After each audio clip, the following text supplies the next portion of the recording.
start.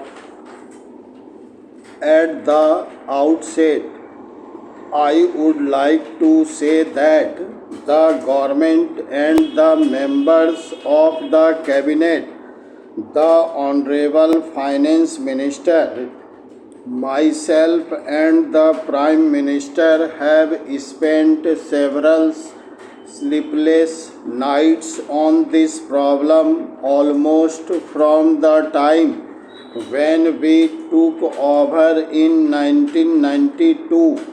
Sri C. Rajagopalachari, who was then the Chief Minister of Madras, had brought this problem to the attention of the Government of India. It was he who suggested that, as a shortcut to solving the problem of the handloom industry, the area of reservation might be increased and saris and dhotis might be reserved for handlooms. He was implemented to do that because of the intense suffering of the handloom weavers in South India. The Madras state, as it then was, retained the largest number of handloom weavers. There is no point in our saying today that millions of families are suffering, or in our evaluating them in terms of numbers, for the reasons that our statistics are all wrong. But there is no denying that the quantum of human beings dependent on the handloom industry is a very appreciable number. It does not matter whether the total number of handlooms is 28 lakhs or 16 lakhs in 2002. So we need not quarrel about the numbers affected. If there are 16 lakhs of looms and there are 80 lakhs of people starving, there are a number of people who starve because of these unfortunate weavers not getting any work, and all that follows is no income, no food, starvation, and the misery multiplies. It is essentially a human problem. It is not so much an economic problem, and we have been approaching this problem from the human angle.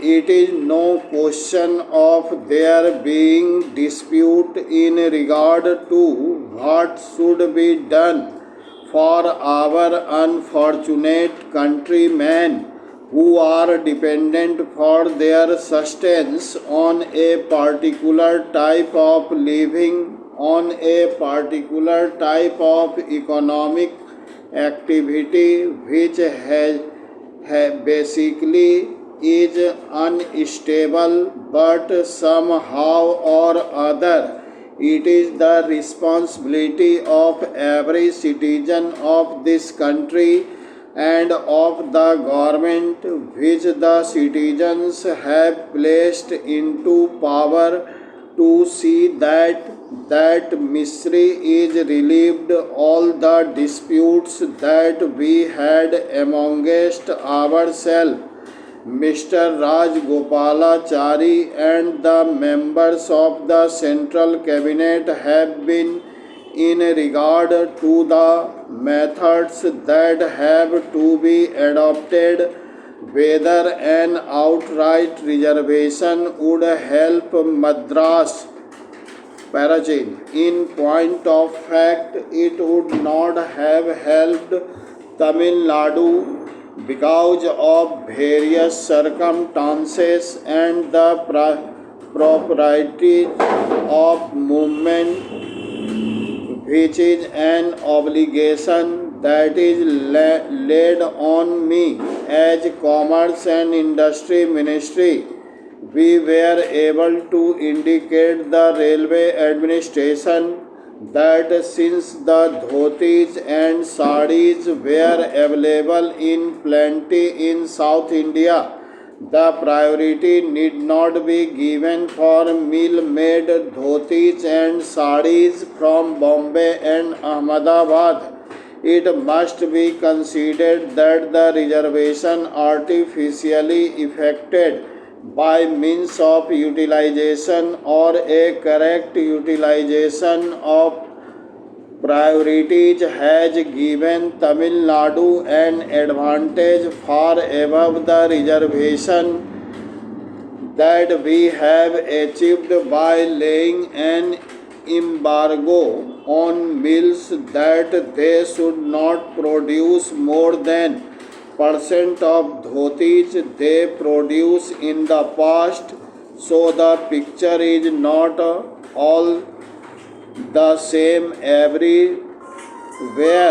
What is good for Tamil Nadu is not good for UP, Bihar, West Bengal, Odisha, Rajasthan and Punjab.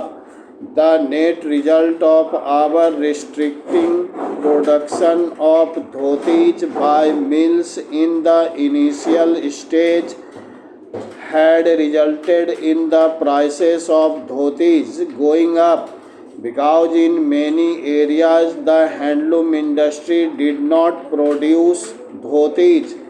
Actually, before 1950, UP had no looms producing wide width dhotis and sarees, and it was in 1950 that the UP government financed about 10 looms for producing wide width dhotis and sarees, because they were in short supply in 1950. Parachit. It would not be right for the honorable members to say in these circumstances that all that we have done is an eyewash, that we are cheating somebody, that the mills are cheating up, and that we are cheating the members of parliament and the public. Maybe some cheating does take place. After all, of cheating does not take place, there will not be section 420 in the LPC. That is why we have provision in the penal code. Parachit. Sir, the position today in regard to the handlooms all over has slightly changed. I must say this, that I am not really hosting, I am only doing my duty. What is my duty as a member of the cabinet, which has been put in power by the Congress party, that if there is any item in the hundreds of items which the Commerce and Industry Ministry is responsible for, to which I devote personal attention, I should say it is the handloom industry. Sir, my honorable colleague, no, we have hardly any difference of opinion. I and my colleague, the finance minister, have hardly any difference of opinion in any